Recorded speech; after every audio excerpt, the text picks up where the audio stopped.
The NES goes third-party at last, and Good Intentions changes its name to NES Works to match.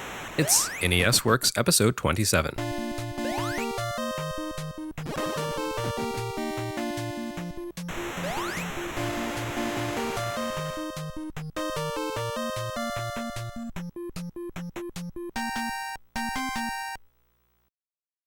Until now, everything we've seen published for NES has spanned the console's dual launch phases, the limited New York debut in October 1985, and the expansion to the wider US market through June 1986.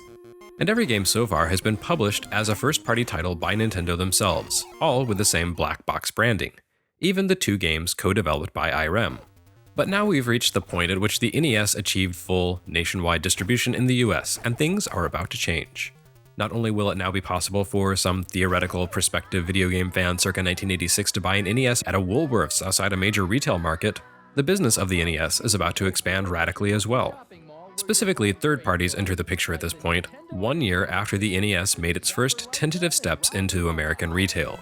4 games shipped for NES in October 1986, none published by Nintendo itself, and none wearing the black box branding.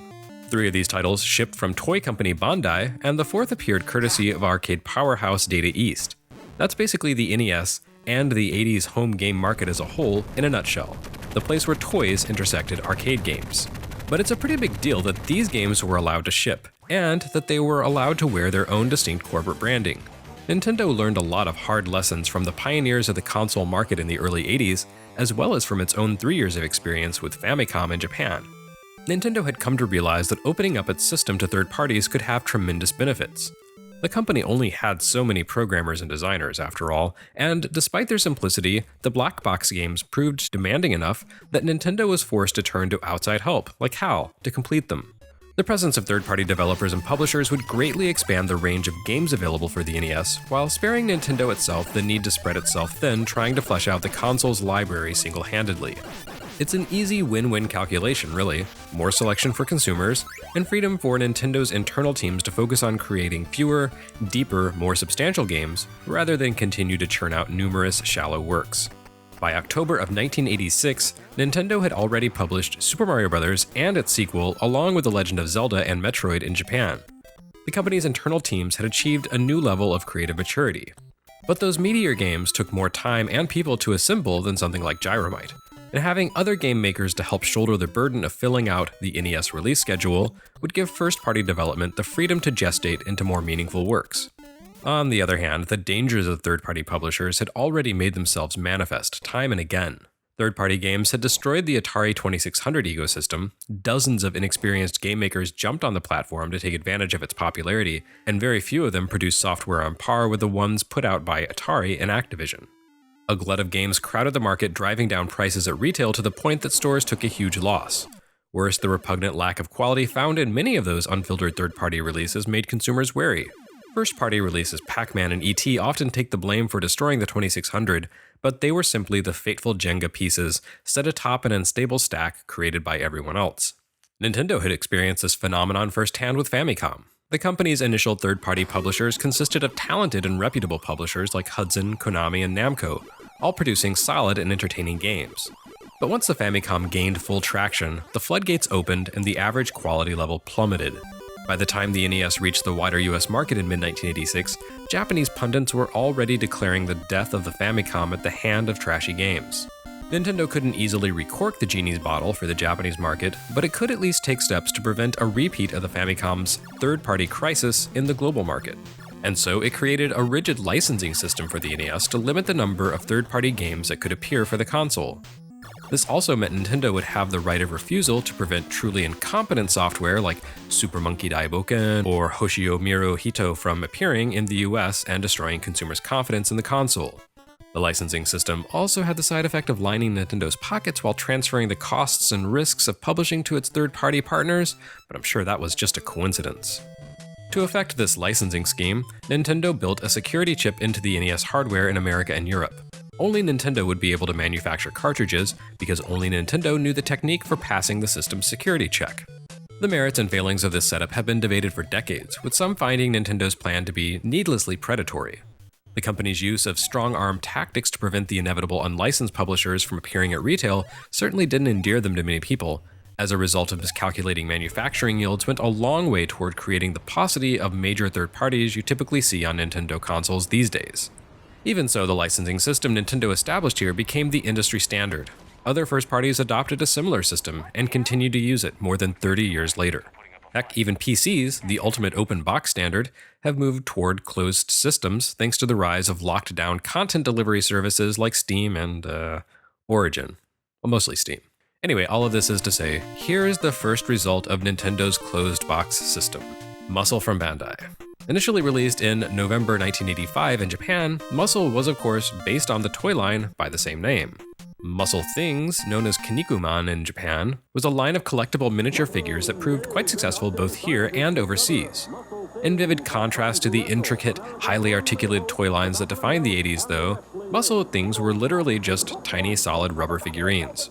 Whereas Transformers and Zoids gave kids complex robots and vehicles with motorized features and snap-on weapons, whereas G.I. Joe and Microman gave kids accessory-laden soldiers with 12 points of articulation, M.U.S.C.L.E Things were simply chunks of molded plastic.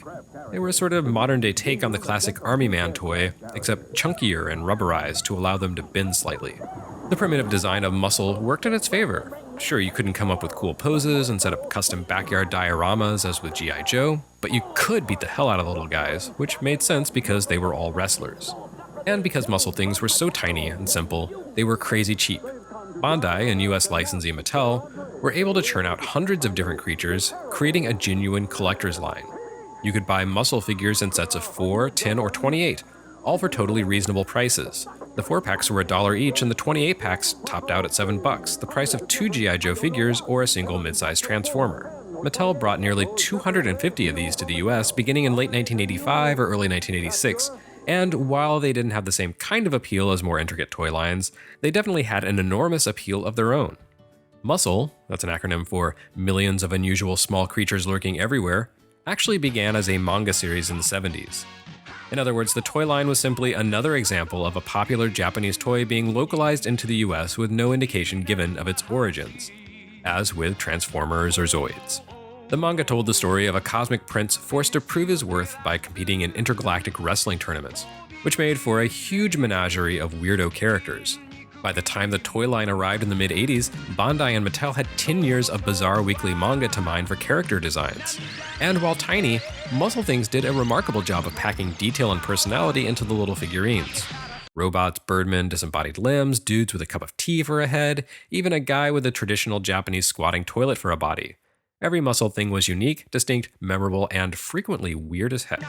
Mattel didn't even have to go to any real lengths to disguise the Japanese origins of the toy line as most American companies did. M.U.S.C.L.E dudes were supposed to seem alien and strange, so Mattel was happy to leave things like kanji etched into the bodies of the toys.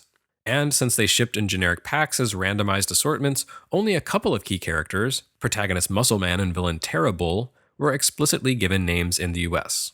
So really, M.U.S.C.L.E makes perfect sense as the first third-party release in the US. The game shipped right at the peak of the toy line's popularity, and given the nature of the franchise, it handily filled in a noticeable genre gap in the NES library: pro wrestling. That being said, wow, it is really unfortunate that this would be the first third-party Nintendo release in the US. Nintendo came up with a handy branding badge, a black and gold seal emblazoned on the box and cartridge of each game to denote officially licensed NES games, presumably as a hedge against the inevitability that someone would crack the 10 NES lockout chip system. It's not a bad idea, but the original version of the badge contained the text, "This seal is your assurance that Nintendo has evaluated and approved the quality of this product." That seal appeared on the black box games as well, but M.U.S.C.L.E was the first time it really needed to mean anything. The first time it was applied to a game Nintendo itself didn't have a hand in making, and boy did that assurance come off as hollow. Now, it's true that nothing Nintendo sanctioned for release on the NES would ever be as absolutely dire as the vilest dregs that benighted the Atari 2600. That said though, M.U.S.C.L definitely calls to mind some of the worst excesses and rubbish of the 2600 days. It's really quite unfortunate that Bandai was somehow the first third party out of the gates on NES, because Bandai is not a name that would be associated with quality game releases until they devoured Namco decades later. And here's a case in point: this game. M.U.S.C.L comes to us courtesy of ghostwriter development house TOSE, which you could extrapolate as a damning statement against TOSE if you wanted, but TOSE is only as good as they're required to be, and when it comes to Bandai, as we've seen on Game Boy Works, those requirements hover somewhere in the basement.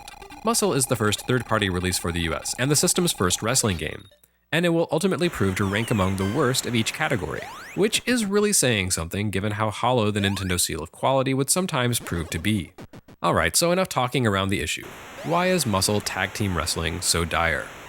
Well, for starters, it's an ugly, sloppy game that sounds as miserable as it looks. But okay, it's not fair to judge just on aesthetics, right? Unfortunately, it plays poorly too. It's a sort of wrestling game, a sort of brawling game, a sort of action game, and generally just shoddy all around.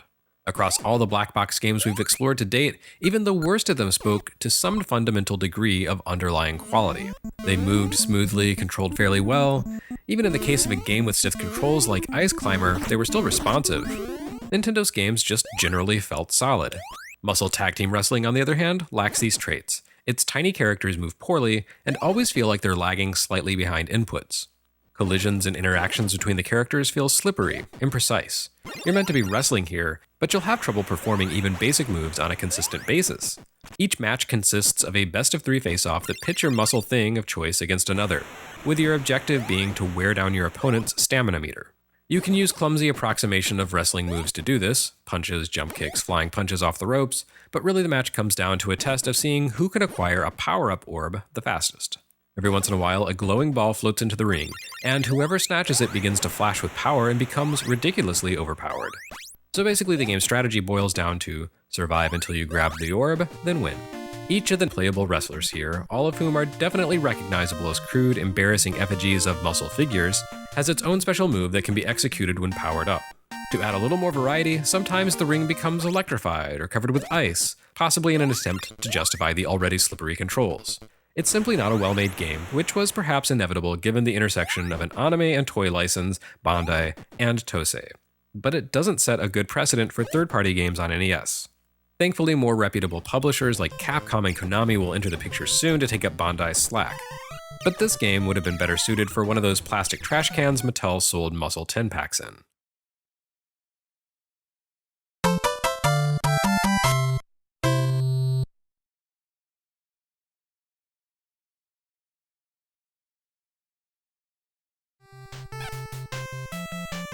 Next on NES Works, it's not really getting better anytime soon.